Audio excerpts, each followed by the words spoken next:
I'm here today with Rodney Jones, who's a longtime colleague of mine. We worked together at Bankers Trust Company after meeting in Malaysia. We worked together at Soros Fund Management, and we've maintained a connection ever since the mid 1990s after I left Soros Fund Management. Rodney is the person who I think helped me in all of my professional endeavors to put together a systematic and structural analysis of what was taking place in Asia at a time when you could get data off of Reuters about everything happening in Europe. Rodney was getting on planes and going to 12 countries each month to get budget and central banking data. And we put together a systematic framework where I wasn't afraid that the world somehow would get ahead of us because we were assembling things and patterns and structures that the world didn't see. And there were a few people, like the gentleman in Hong Kong who created the peg to the Hong Kong dollar, and others who could see these pictures as well. But Rodney was a real pioneer at that time and continues to be, having, after our time in the hedge fund together, lived in Beijing and worked on the really deep dive into the emergence of Asia. He's been a consultant, an advisor, a macro advisor through his company, Wigram, that is, how would I say, from all the hedge fund managers, I'm an alumni of that sector, but from all the people I talk to, he's the go-to guy. And even some of the people, the leaders in government who study Asian policy, are very attuned to his thinking. And so, Rodney, thanks for joining me tonight. This is an extraordinary chance in a reunion for us, and I'm very excited for what my listeners can learn in our conversation. Well, good evening, Rob, and it's fantastic to be with you this evening. So you have gone through the pandemic. You have numbered, I think, 5 children, some of whom are in Sydney, some of whom are in New Zealand. You and your wife have gone back to New Zealand, which is, I think you told me you hadn't been really settled there since 1989, but it is your country of origin. And you've had a what you might call a wonderful window into the comparative performance of economies east and west all over the world. What is it that you see, Rodney? What is it that what are the kind of insights and the lessons that you've garnered from this experience? What do you see now that gives you haunted feelings? And what do you point to give people guidance on how to evolve from the place where we are? I think this crisis has affirmed, the importance of following Asia and following China. That we tend to drift to focusing on the countries that we culturally associate with. So for outside the US, the global population obsesses on US politics a lot. People don't really obsess on what's happening in China or Chinese politics and what it means for them.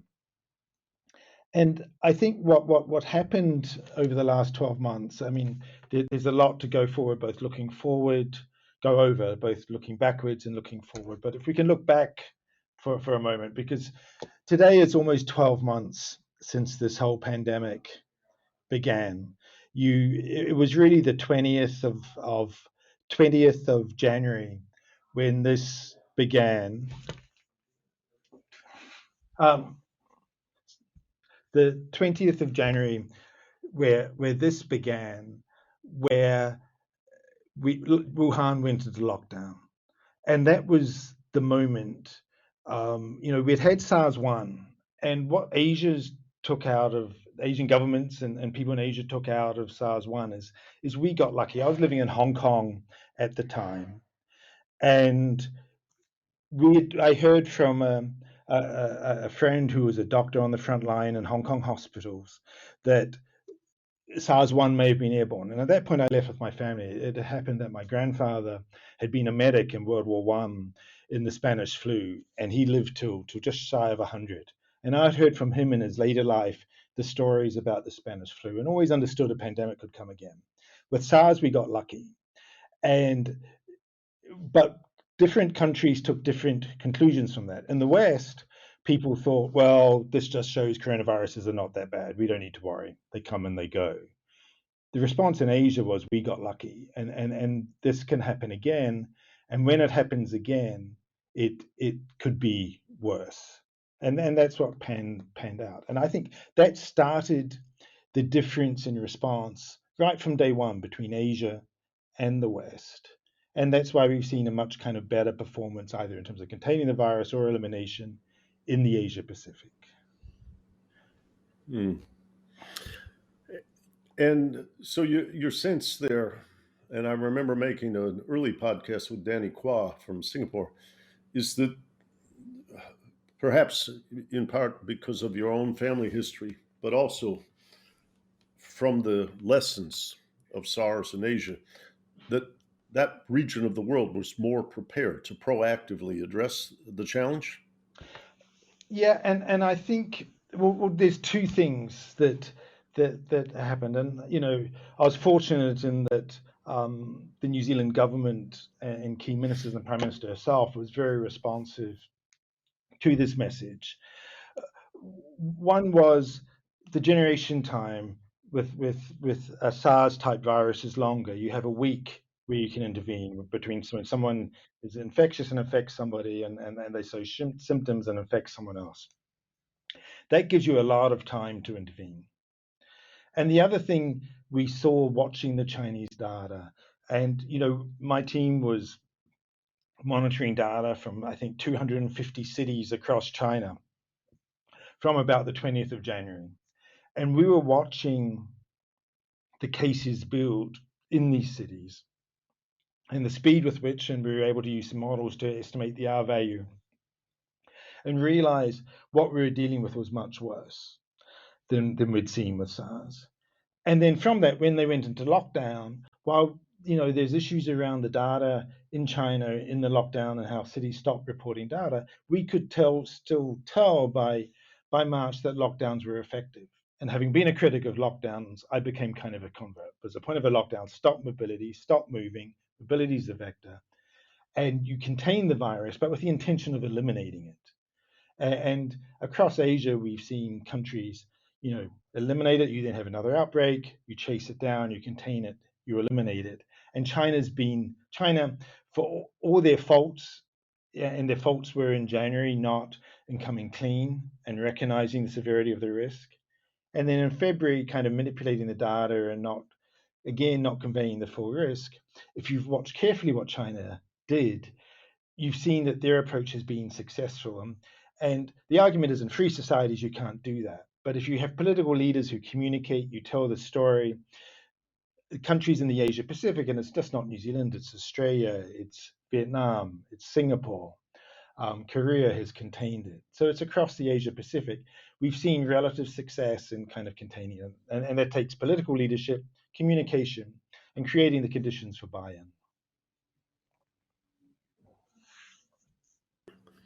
In the process, you end up in New Zealand yourself. How is it, what you might call an Anglo-Saxon or Western bias, that New Zealand and Australia were able to respond in a way that's somewhat different than the Western, what we might call neoliberal approach, which focuses on individual rights? How could they see more clearly that collective pattern that was necessitated the lockdowns in order to extinguish the virus? Well, I think there's two big differences. The first is we're closer to Asia. We mainly trade with Asia. There's a lot of back and forth with connections and travel and government to government relations and people at the individual level. So we're engaged with the Asian region. And so the starting point is there's more interest and you respect the information coming out of Asia. So you say to a New Zealand or Australian politician, this is what Singapore is doing, this is what Korea is doing, Taiwan, um, they will listen intently. And so there's not a, if you like, a looking down. There is a kind of a respectful dynamic where we can learn a lot from Asia, and we have learned a lot, and we've benefited enormously from our economic and relationships with China, but also with the region as a whole. So that's an important aspect. But I do think, as you say, it's New Zealand and Australia both have more of a collective history starting from the 1930s, um, more of an egalitarian culture. And while inequality has emerged as an issue, um, you haven't seen an inequality kind of break institutions or break the social contract. Now, in Australia, it's more difficult. And I think where the Murdoch media, New Zealand was very lucky not to have the Murdoch media. I mean, that's an important thing. The Murdoch media has been an enormous disruptor of democracies. And New Zealand was fortunate not to have that. In Australia, they had that. It's been more disruptive, but you still built that social cohesion. So I think it comes back to kind of those egalitarian roots and the ethos, if you like, of the country, and also an ethos where you have an obligation to protect the most vulnerable. And there was a lot of, in New Zealand, that's the indigenous Māori and Pacifica, and a lot of concern and public policy orientated to ensuring that it did not get into those communities. I find it fascinating to listen to you because I remember around the time we first met, people like Richard Davies at Bankers Trust and other would bring us to New Zealand. And at the time, I can't remember the name of the lady who was the finance minister, but New Zealand was almost like the poster boy for marketization, that neoliberal deregulation rather than a social market economy. And how would I say? But each time that I've been there, and as you know, I've done a lot of sailing and toured around the North and South Islands and everything in great detail, and several times in my life, I've found that to use Muhammad Ali's poem, which is the Guinness Book of World Records, it's called the shortest poem ever written. The name of the poem and the entire text of the poem goes like this: me, we. And on the pendulum between me and we, there are parts in the United States, particularly the New York area, that are very me. New Zealand was very we. And even with those, how would I say, market discipline oriented policies that have been associated more with the Britain in the United States, I found what you might call an empathetic strand existed in New Zealand in was very, very nourishing, very comforting at the times that I visited there. Yeah, and even relative to that times, you have so New Zealand went very hard in the economic reforms.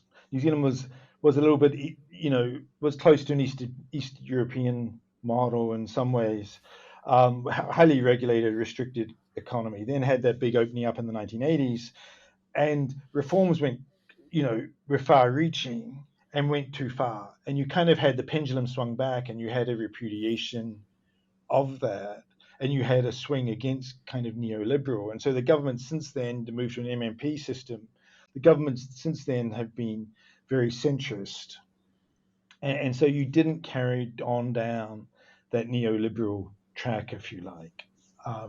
There was an equilibration, which looking on from the outside, you haven't had in the UK or the US. Positions have got harder rather than being drawn together. But of course, it's easier in a small country. You can build a national consensus. In a large, diverse country like the United States, it's not really comparable, but it's still interesting to observe. I look at, there's a lot of tension now as we look at the world. A gentleman who I think you're familiar with, Orville Schell, who runs the U.S. China program for the Asia Society, is a good friend of mine, has emphasized in his book with John DeBerry called Wealth and Power how there is a China which has a belief about how things should go and should be structured, which is quite different than we might call the American model. And that China is recovering from the woundedness of the Opium Wars and British control and the invasion of the Japanese, and which might say regaining their national dignity, restoring the Middle Kingdom is on one side. The Americans, since World War II, have led the world system, and they would like everybody to become part of a multilateral system, which you might call where the social model is chosen based on the experience and an affirmation of the United States. And these tensions in reconciling those two desires are very, very difficult. And I remember even when Chairman Mao was involved, when I first started to, as a youngster, look at China, uh, the way in which he would reach to the developing countries, as though both the Soviet Union and the United States were there for exploitation, not for what you might call the win-win game of development. I've seen recent movies in China in recent years, very famous movie, Wolf Warrior 2, which plays off of these themes of China as an international savior. And so I guess what I'm getting at, Rodney, is that I can see this kind of arc of comparative systems, tensions, ambitions, reaching out for strategic reasons like the procurement of natural resources in the case of China, the military footprint of the United States. And what I see is that the pandemic has introduced, which you might call, a new dimension of comparative analysis that, what I'll say, scrambles the deck a little bit. It sees things, and there's a new book in the United States that's been banned by Amazon.com, but it's written by a number of people from China and the United States. It's called Capitalism on a Ventilator. And I guess I would say the insinuation is there are things to learn from a government that can protect people through something like a lockdown. And then there are things to dread by too much centralized control. And without myself taking sides, I'm kind of in the, what you might call the yin and yang of this process. It does feel like, as I say, it's scrambled the deck. And how do we see what people aspire to be like, or alternatively, in a more constructive way, particularly with climate change on the horizon? What is it that America can learn from China, and what is it that China can learn from the American system at this juncture? Yeah, you know, we always question, historians will spend decades arguing, did the pandemic speed up change, or did it change the direction itself? And I think there's a reasonable argument to be made that, you know, it did both, of course. It sped up and it changed the direction. And so one has to kind of take a deep breath, and we need a bit of a reset. And this is where I struggle a bit, is I think the pandemic has changed the direction. And, you know, if we'd been doing this 2 years ago, you would have heard a different story from me, because I think, you know, the Chinese Communist Party at home today is in a stronger position, that people see that they have, after that faltering start, as we talked about in January and February, that they have come through this and they have protected life. And life and health is a human right as well. And against that, though, you get the fortification of the party state coming with that, which means individual rights and people who see a different path for China, a different vision, are still repressed, in some cases brutally. And then you look at what's happening in Xinjiang, that's playing out what the Western colonial did in terms of suppressing identity and brutalizing a minority. So we're left with, how do we reconcile things that are not reconcilable? And then, given those contradictions that we can't resolve, how do we identify a path forward? And so, 10, 15 years ago, we talked about the fragility of the Chinese regime, and that the brittleness, and that at some point would see dynamic political change. But they also have an inbuilt internal error correction process and tremendous internal debate. And the things we identify, they also have identified. 4 or 5 years ago, we were very focused on the excess build up and leverage. What we've seen is a technocratic group emerge very focused on containing that leverage and ensuring that China doesn't have a financial crisis. Part of the move we've seen recently this year that has got a lot of global attention with Alibaba and the clampdown on Ant Group is concerned with financial stability. Is there is a great consciousness they have to go to any length to avoid a financial crisis, even if that means having a controlled financial system.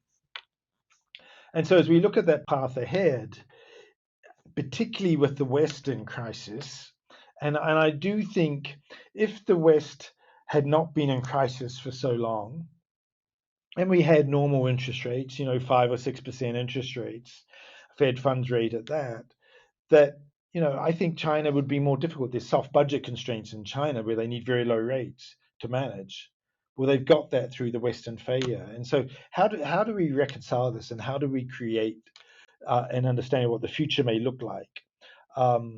China runs a very effective wartime economy. COVID is like a war. I remember at the start of the year, I had got Keynes's papers out on how to pay for the war, thinking about what are the dynamics of a pandemic, as in the need for a wartime economy and for the state to allocate resources.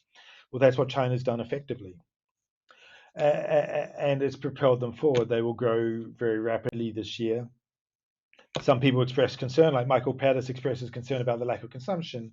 And you look at the household sector, though, and household sector deposit and financial wealth growth is strong.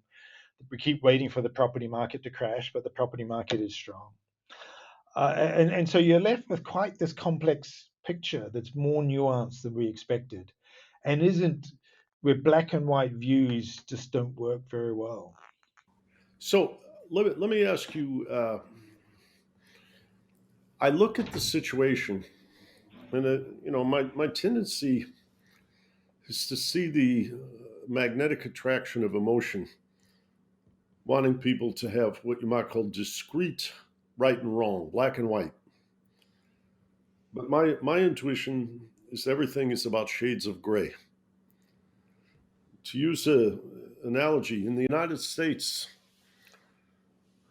I'm always haunted now by thinking about the absence of gun control, because the freedom to carry arms brings with it the lack of freedom from being the victim of somebody else's shooting. And when I think about the COVID crisis, the desire of the willful individual not to wear a mask, to go hang out in the bar, to not have their kids stay home from school, whatever you want to call it, puts you in a place where, in order to honor, which you might call their independence or their individual desires, you're putting all kinds of other people at risk. And so one can be in a very suspicious environment where too much centralized authoritarian control can be the source of oppression. But we've just seen an episode where, in some contexts, suppressing the individual takes us out of, in that world that the game theorists call the prisoner's dilemma, out of the lose-lose category or the big winner and the other loser of both shapes, and into a win-win place. In other words, the role of the government in protecting people can sometimes be very, very harmful, but at other times it can be just what the doctor ordered. And so I think this, which you might call dogmatism, the black and white of this system versus that system, is very, very muddied by this experience. And I just I don't see how, which you might call, I don't see how one can draw the conclusion now that the pure decentralized system focused entirely on the ethic of individual freedom makes sense. No, yeah, I see it very, very much in similar terms. I mean, I was telling you about this book. I forget the author, but the title, When Ireland Saved Christianity, about Europe in the Dark Ages and the role Ireland played. And, you know, I, small liberal democracies like, New Zealand play an important role, like Taiwan, like Singapore, that, has been seen as authoritarian in the past, but places a heavy weight on governance and on creating a national consensus and kind of protecting the vulnerable. And somehow in the West, as a function of neoliberal or the economic reforms of the 1980s, that loss of obligation, is it because the church and the synagogue is no longer the central place of people's life and that sense of community? Why has it happened? Is it larger countries are harder to manage? But that loss of a national consensus, the loss of community, that means when you get hit by a shock like this, you struggle to execute the sorts of public health interventions you need. Public health interventions require individual rights being given up to the state. That's the definition of it. Any immunization involves the majority being immunized and going through that discomfort to protect disease spreading. And so it's a crisis of governance. And, I was quoted, did an interview in New Zealand at the start of the year, and I said that COVID in February was a crisis of governance. It was a governance failure in China. And it was at that moment. We had the same governance failure in the West, and yet the boat wasn't able to right itself. And it's, we've watched these cases and the relentlessness, and, and it's just not the United States, it's also Europe. Europe locked down more successfully than the United States and contained the virus. So then June, July, they didn't have a lot of cases. They had to give up their summer. There had to be a national consensus, or European consensus. This year we're not going to have a summer. We'll stay at home in our locality to ensure we don't create another wave. They refused to. This summer was put ahead of public good, to have a summer holiday, and mobility soared, and the virus came back. And so the West is actually left with a lot of soul searching after this, particularly going all the way back to the 1980s. What does good governance mean? How do you get good governance? What sort of social contract do we have? What's the way forward? And I think, China presents itself as a competitor, and we have to ask in the West, are we fit for competition right now? And the answer is not really. And so while there's kind of a lashing out in China, we do have a problem in the broader West, and it comes down to kind of governance and community and these sorts of fundamentals. So I think how would I say, the question that I guess I'm really asking you when I look at the development of Africa, when I look at China's moving from the middle income trap to a more advanced economy and becoming perhaps what you might call the aggregate demand engine of growth in the world. And when I look at the dissatisfaction in the United States. Very large segments of the population. And then I look at the ominous challenge of climate change, where it is essential that China and the United States cooperate.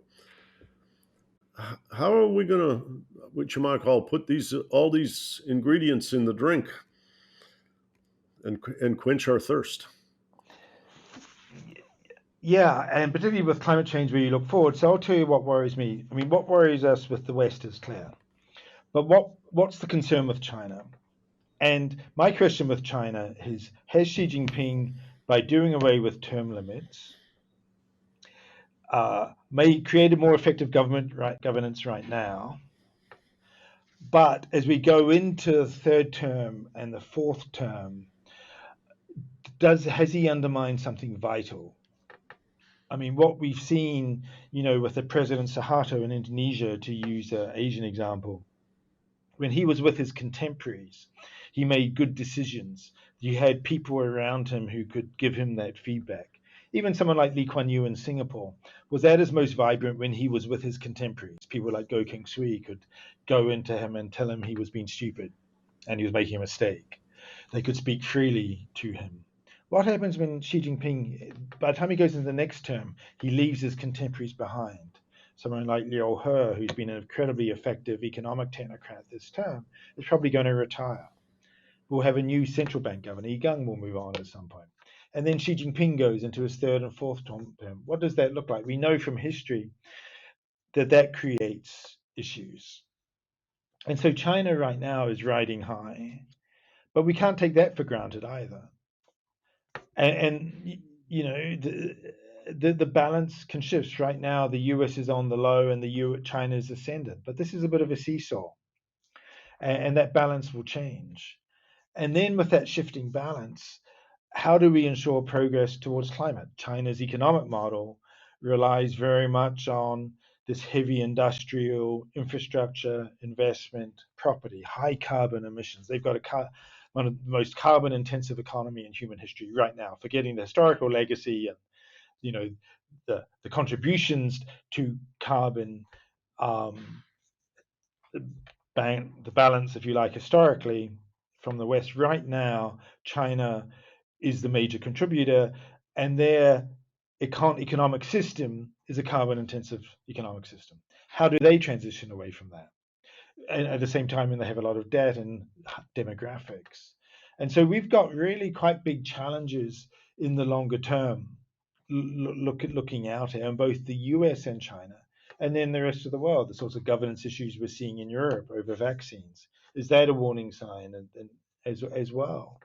So it's a little bit hard to be optimistic. And then we haven't even talked about the financial imbalances, the trade imbalances, the role of US monetary policy. We haven't got into that yet. And that leaves you with concerns for the future. So again, we talked about the lack of black and white and the shades of gray. It's very much that when we look out, that China's come through the pandemic. There's permanent change associated with that wouldn't have happened otherwise, and there's a stepping forward of having speeded up some of the transition. But then there's the risks of where that leaves us. Can China make the change it needs to be under a single leader, under Xi Jinping? Will they make that change, or will they start to struggle at some point? What I think, Rodney, at this juncture, is that there is a concern that which you might call the incompatibility of where the US and China were. Let's go back to, say, 2014, 2015, the China 2025 program, the concern about knowledge intensive industries being able to open in China and not be just forced into a technology transfer agreement and then watching a clone be formed and seize all the market share with the government's help. Wall Street not being allowed to exercise what you might call the development, deepening, and maturing of the Chinese financial market in what America thought was a profound comparative advantage. entertainment industry and intellectual property rights, and perhaps the pharmaceutical industry, which is obviously under a lot of pressure now because those property rights don't seem so important in the context of a collective crisis that requires everyone to be vaccinated for everyone's benefit.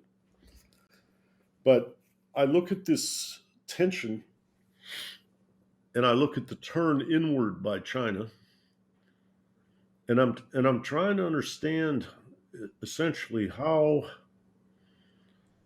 these two different models, and I don't see the Chinese giving up that state supported state enterprise model for a pure private sector.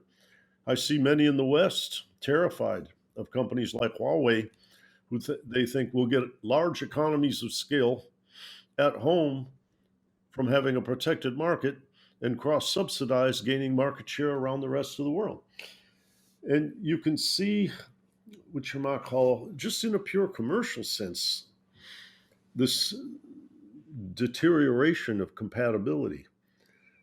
The concern of Silicon Valley, where what you might call commercial platforms and cybersecurity are in tension, and nobody quite knows how to put, how I say, those things into a place where trust and collaboration can be fostered and maintained.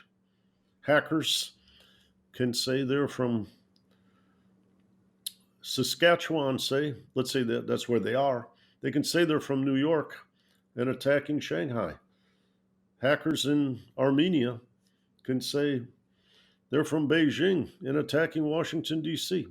And nobody on either side, even with good intent, knows how to put this, which you might call common platform, into place without all the big data side effects that the Chinese rightly pointed out when they prohibited American, what you might call freewheeling penetration of their market. But you have all of these tensions, and I don't know how to see. Let's just, Rodney, let's just say I flew you into the country tonight and you had to advise Joe Biden on what to do in U.S.-China relations. What's your playbook look like? Well, I think the most important thing is we have to strengthen our own systems. So you can focus on China or you can focus on yourself. You have to take steps to strengthen one's democracy, because that's ultimately our weapon. If we say China is building a competitive inward-looking system, that reform and opening up is over, that age is ended, that in some ways, if you were to divide China's history, you would say you had 1949 to 1979 as one period, which was the age of Mao, and after you then had reform and opening up, so 1978, 1980. That's probably ended in 2020 with this pandemic, and you now have this inward-looking China. It's more East Asian in a way. The focus on dual circulation, on building domestic champions, on not being so open. That, as you say, that loss of compatibility in the systems. Well, if we're going to compete with, and that's a competitive system, how does one compete? Well, one competes at home first.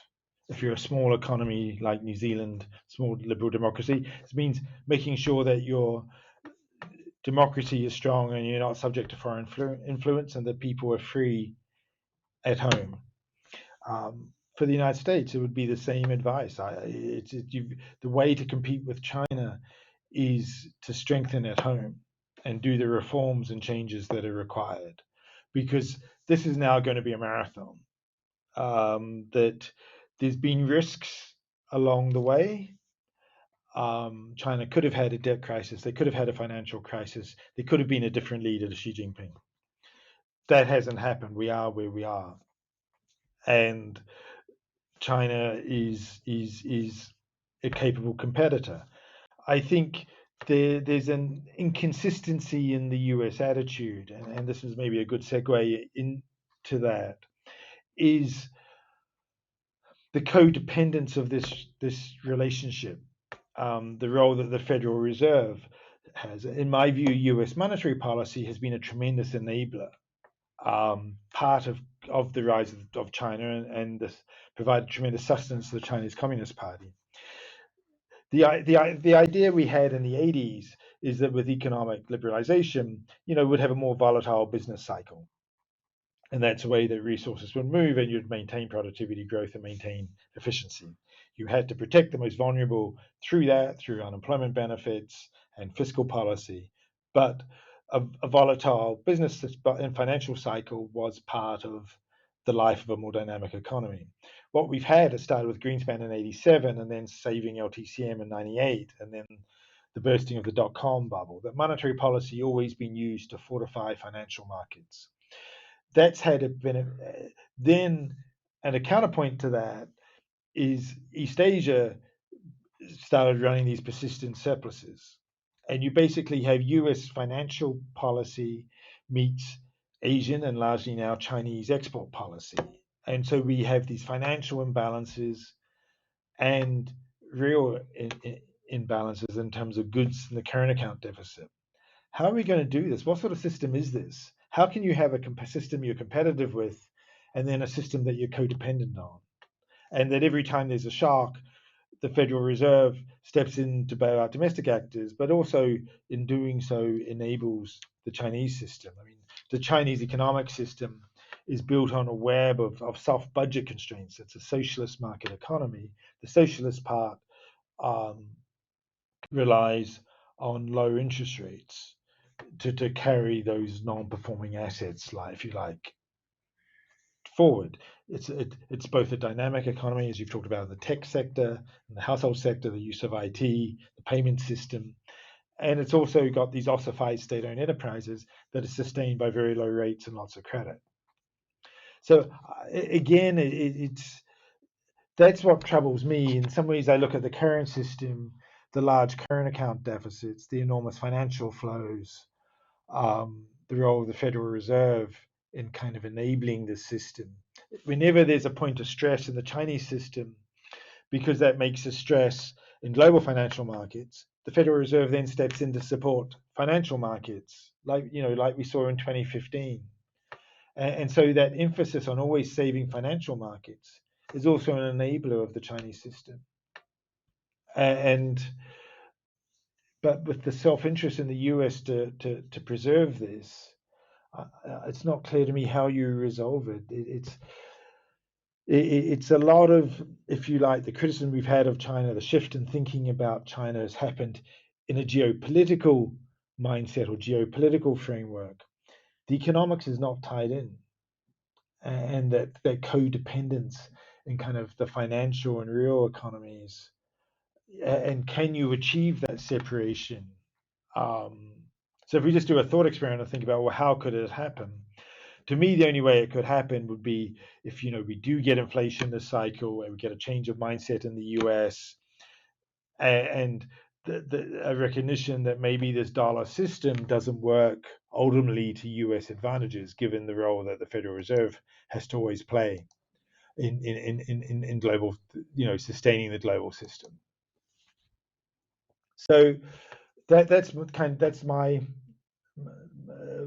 question, and that's what I'd say to President Biden. It's like you're really talking about all of system issues. It's just not some tweaking on foreign policy or some tweaking on geopolitical strategy. It's much more complex and deep-seated than that. How do you see, how I say, this game playing out in the eyes of places like India and Australia and New Zealand, other parts of Asia, or for that matter, the European community? Do you see them playing a supportive role on either side? Well, for countries like Australia, you have your economic relationships with China, and you have your security relationship with the United States. How do you reconcile that? That's a journey they're just starting on. New Zealand sits in the middle, has an independent foreign policy, as does Singapore. So a lot of the region is more independent, and you get into a balancing. New Zealand's accused of being soft on China, but then in the past it's had a tense relationship with the United States. when I was at Soros in the 90s, I had a meeting at the State Department that was cancelled when they discovered that I was a New Zealander, because there was a prohibition on meeting New Zealanders above a certain, meeting US officials above a certain level because of the New Zealand US tensions over nuclear ships and ANZUS. So it's just not a case of sailing back into the Pacific and saying we're back now. It's been a progression, and the Trump administration will have a long tail on what's happened to US credibility. So, the US is not part of TPP. They walked away from TPP, or CPTPP as it became. You have the RCEP agreement, the regional trade partner, the economic partnership. Although it's outward looking, it's still a big deal from a trade perspective. So China is tied into the region. The region has to live with China. We may wish it was different, but the region has to live with China and has to work with China on a range of issues, as uncomfortable as that can be. And so, the US just can't demand loyalty, and the withdrawal that happened under Trump, and then the trade deal that was done with China that was damaging to countries' interests in the Asia Pacific. Canada, Australia, New Zealand were all hurt by the trade deal that Trump did.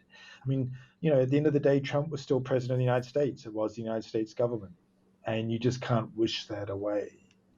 And so I think, it's not only the pandemic, it's the impact of Trump, and it's the impact of Xi has left the region more fraught, more vulnerable to shocks, but leaving smaller countries having to navigate between the two giants and having to do that fairly adroitly. It's a more complex region than it was 5 years ago. Yeah. So at this juncture, let's narrow it down. Let's go to the place where you and I work together. What do you think the possibilities are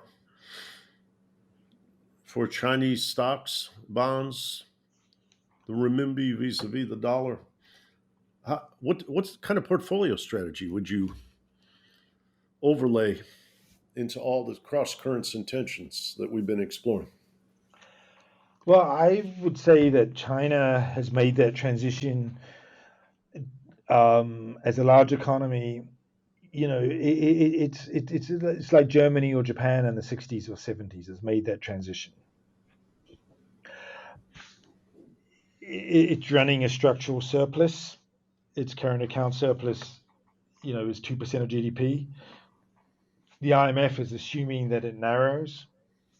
I think it will stay fairly wide over time as investment. If you think about, and climate comes into this, that you get a reduction in this heavy industrial investment and this infrastructure over time. One day the housing market will be satiated and housing investment falls.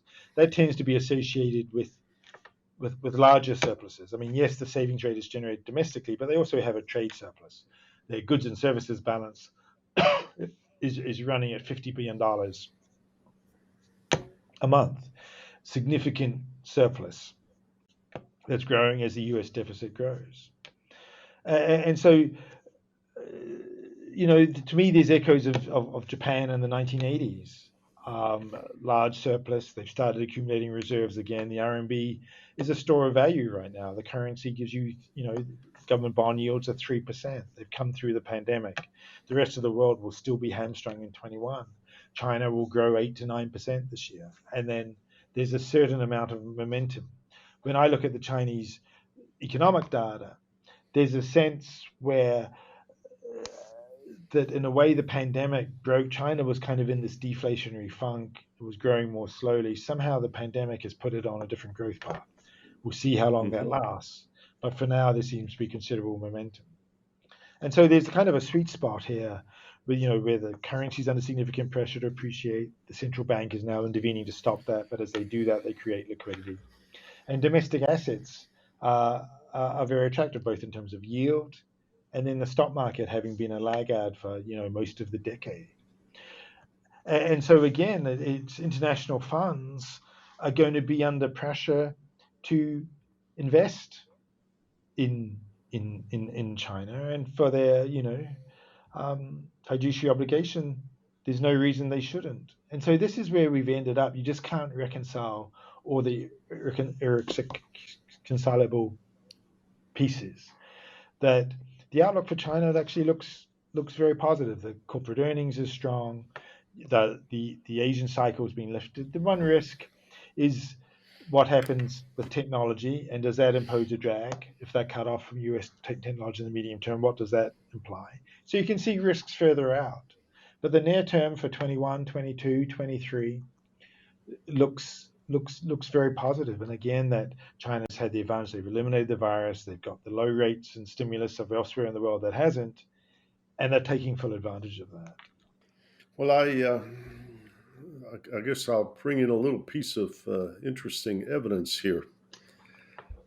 I received from our mutual friend Andrew Sheng a document last night called the Global Happiness Report of 2020. And when I looked at it, they talk about taking all things together. This is the question. Would you say you're very happy, rather happy, or not very happy? Or not happy at all? And I looked at the societies and how they did on that ranking of the combination of very happy plus rather happy. In other words, the plus side of the column. And what was quite powerful was that China finished number one of all the countries in that survey, with 93% of the people, 80% saying they were quite happy, and 13% said they were very happy. And in the United States, it was 70%. Not surprisingly, some of the Scandinavian countries, Netherlands finished very high, and Canada, Australia, your neighbor, finished right in the top. But it was quite a,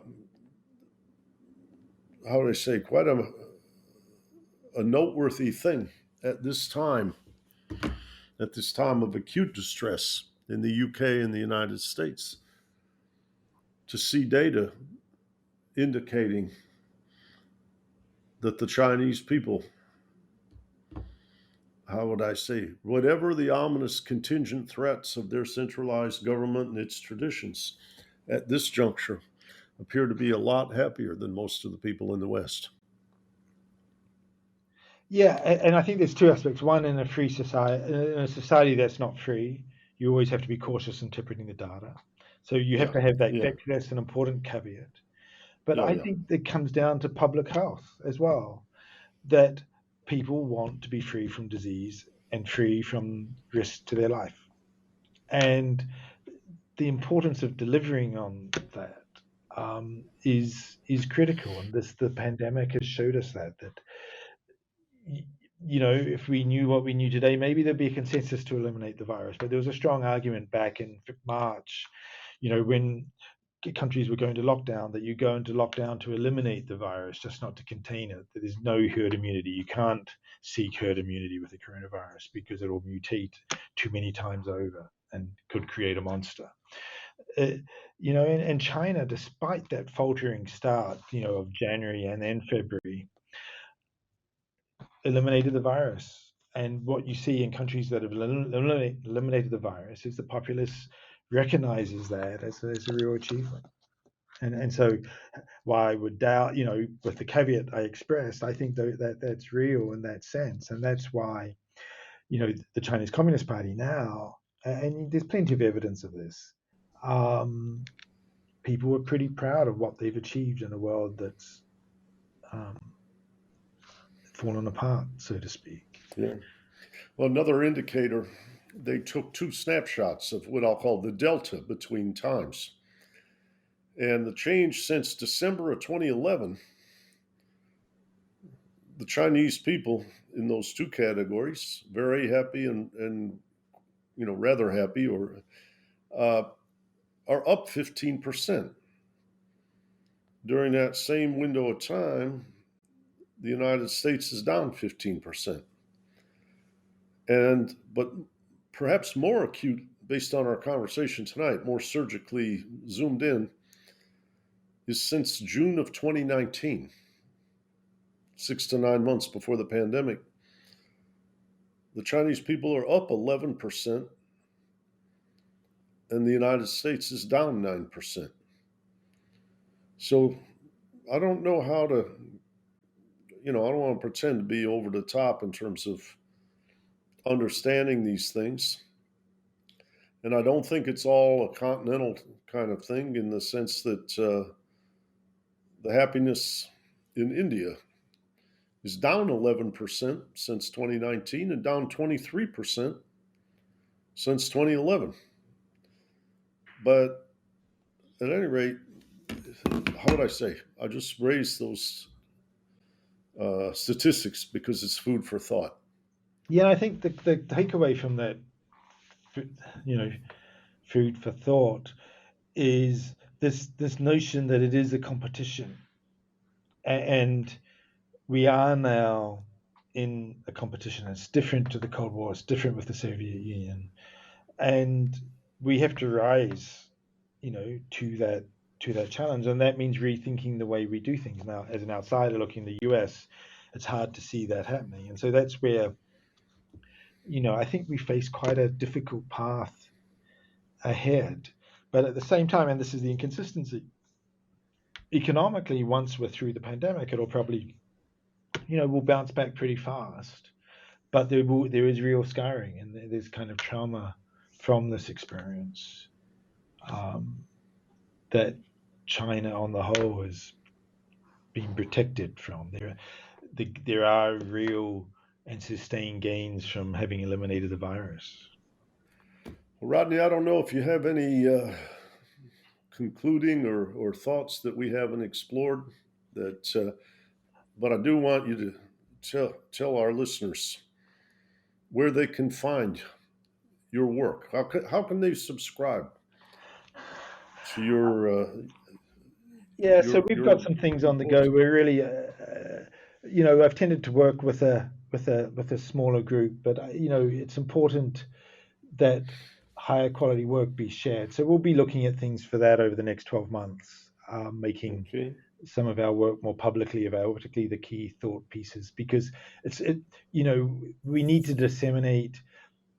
I've spent the last 30 years really doing, the same thing over and over, as you described at the start, really trying to understand the rise of Asia, the rise of China, and what it will mean. And, this journey ain't done. For the next decade, the next 20 years, enormous challenges for the West and for the world and for China.